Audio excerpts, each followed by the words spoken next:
Our first victim is Dean. Dean is a London-based interior designer who is working for WeWork as a regional director, design director for them for the Asia Pacific region.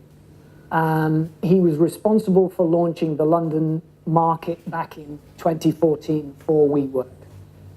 So Dean, if you would like to take the center stage. Okay. Testing. Hello everybody, I'm Dean. I work for WeWork. Welcome to the building.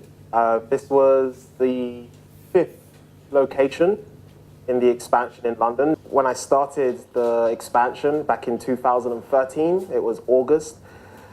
No one knew what WeWork was.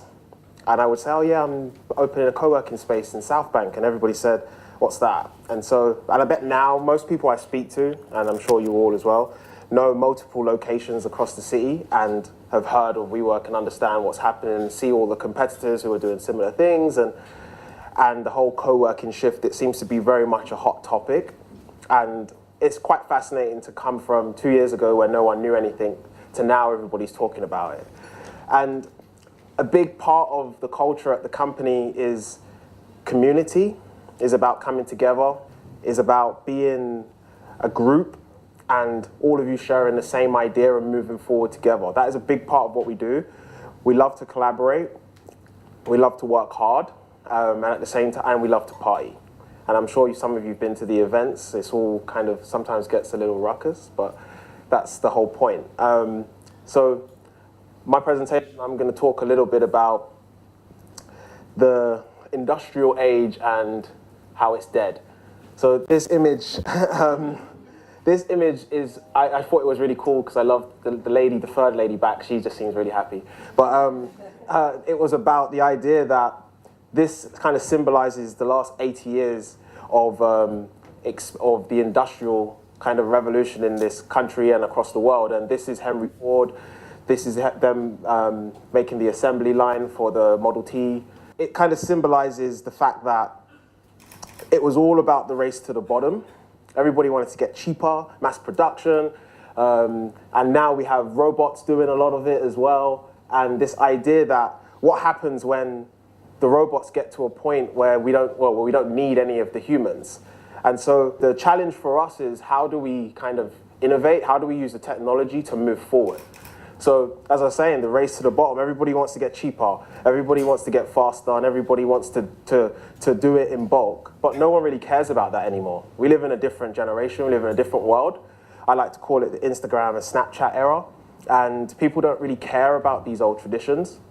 And so it's really like important to understand like what it means is what is that person in the blue going to do when there's no more work for him? He has to come up with an idea. He has to do something. He has to innovate. He has to be a bit different. And so this millennial entrepreneur speaks to that energy, and they're out in the world. And I think WeWork is a symbol of that. And you know that we're pushing forward and trying to just do things differently and think a little different.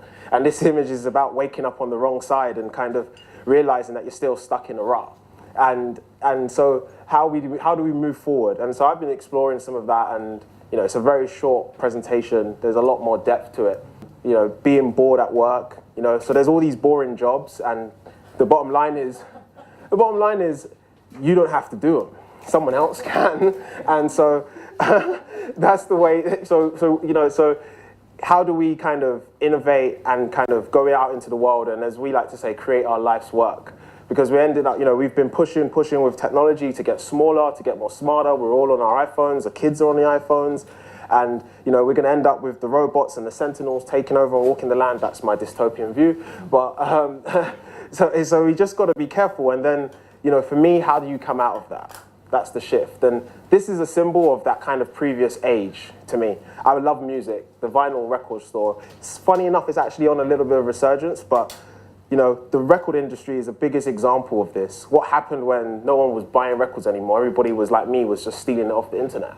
You know, they had to change. And it's only now they've caught up. So I bring back these ladies who are pressing the Beatles cover. You know, it's like they had to change. You know, these guys who went to job, they went to work, did what they're told, and then they retired. That's the old model. Now we live in a world where if you want to be a rock star, pick up a microphone, go on YouTube, make it happen. This image was about stability is not actually stable. You know, so everybody being comfortable, those who want to stick in that world of being comfortable, have the job, and then go through the motions, you know, you're going to find yourself somewhere on a scrap heap while the aggressive guys jump in and they're all about making a ruckus, making some noise and disrupting the market. And so, you know, that's what some of these images are about, is this idea that, you know, let's make some noise, let's go out there. Because all these young kids now, for example, there's one image that I've got which is coming up called Zuela. You might have heard of her. She's an internet sensation, and she's like a millionaire because she just goes on YouTube. This image is Santiago Calatrava in New York, a World Trade Center, and it's about this symbolized for me, make art. Make something that is actually remarkable, that stands out, instead of going through the motions. And this idea of getting a job and, you know, this is about us doing together and having intention and everybody kind of working together. And that as a team and collaborating is what's actually important. People value that.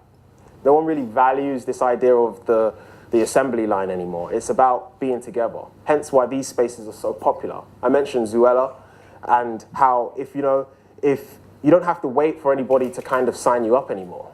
If you want to be a photographer, pick up a camera. I don't know if you got a photographer's degree or anything like that, or you just bought a camera. But you know, so it can.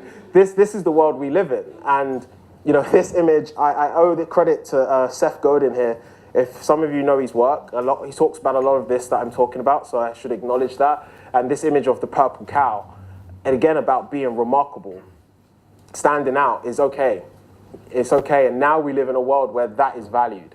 And so, you know, this sums it all up to me. She just had her birthday, God bless her, you know, she's turned 90, and then this kid just doesn't give a shit. And he wants his selfie. That's the world we live in. And those who forget that end up like, look at those two guys, and he's like, oh my God, how could he do this? And he's the coolest guy in the world. I actually have no idea what this means. But the uglier the Snapchat, the closer the friendship. I don't get it. I don't. So I'm just not going to say it. But yeah, anyway, yeah. So that's it. This picture is kind of, for me, is what it's about. Take risks, you know. Go out into the world and do what you need to do, and don't look back. And you'll be surprised at the results you get. You know, like 6 years ago, our co-founder Miguel talks about this all the time. 6 years ago, if they ever thought it would be here, no one would have dreamed it. So all I do is encourage you all to just stay weird, and you never know what might come your way. That's my short and sweet presentation. Thank you.